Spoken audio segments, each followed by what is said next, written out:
নমস্কার, আপনারা দেখছেন কলকাতা টিভি ডিজিটাল, আর আমি আপনাদের সঙ্গে নিমাই পান্ডা। আবারও বিতর্কিত মন্তব্য করে আলোচনার কেন্দ্রবিন্দুতে দিলীপ ঘোষ, যিনি বারবার বিতর্কিত মন্তব্য করেছেন।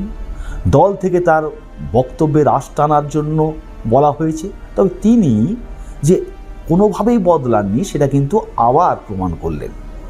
এবং যত ভোটের প্রচার যত এগোচ্ছে বা এগিয়ে আসছে বিধানসভা নির্বাচন 2026, ততই কথার চাপানুতোর চলছে বা মন্তব্য পাল্টা মন্তব্যের খেলা শুরু হয়ে গিয়েছে। তার মধ্যে খড়গপুর সদর তার বিজেপি প্রার্থী দিলীপ ঘোষ তিনি বলেছেন একটি খড়গপুরের একটি সভাতে গিয়ে যে আপনাদের একজন ফুটফুটে ফর্সা সাংসদ রয়েছেন, যিনি ভালো নাচতে পারেন। তিনি আসেন, নাচেন, চলে যান, আপনারা ফ্রিতে নাচ দেখুন, তাতে কিছু যায় আসে না।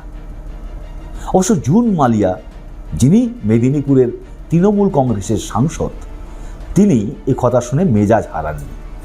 তিনি বলেছেন যে দিলীপবাবুর কাছ থেকে এমন বক্তব্য বা মন্তব্য আশা করিনি, কিন্তু তিনি নিশ্চয়ই আমাকে পছন্দ করেন, যেভাবে বলেছেন ফুটফুটে ফর্সা।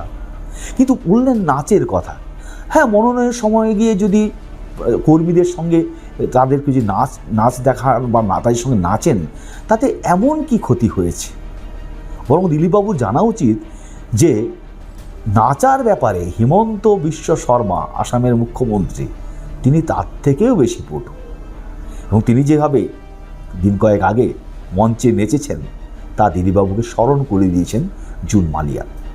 এবং কার্যত এই যে বিধানসভা ভোট আসন্ন কয়েকদিনের মধ্যে অর্থাৎ 23 তারিখ প্রথম দফার ভোট, খড়গপুরের ভোট রয়েছে, তার আগে দিলীপবাবু রাজনৈতিকভাবে না পেরে ওঠে, উন্নয়ন হয়েছে কিনা তাকে ইস্যু না করে, তিনি সেই ইস্যু না করে পারবেন না বলে এই ধরনের মন্তব্য করছেন বলে রাজনৈতিক বিশ্লেষকদের একাংশের ধারণা। এবং সব মিলিয়ে আবারও দিলীপবাবু, যিনি একেবারে নিজস্ব যে মেজাজে থাকেন আর মন্তব্যের ক্ষেত্রে অশ্লীল মন্তব্য অনেক সময় করেছেন, ফলে এখন তিনি একেবারেই বললেন যে খড়গপুর সদর বিধানসভা, যেটি মেদিনীপুর লোকসভার মধ্যে পড়ে, তার যে সাংসদ জুন মালিয়া, তিনি ফুটফুটে ফর্সা, ভালো নাচতে পারেন।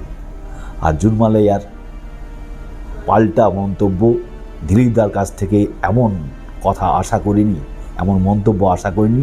তবে তিনি হয়তো আমাকে পছন্দ করেন, কিন্তু নাচার ব্যাপারে হিমন্ত বিশ্ব শর্মার কথাটাও বলা তার উচিত ছিল। আপনারা দেখতে থাকুন কলকাতা টিভি ডিজিটাল, রাত দিন 7 দিন।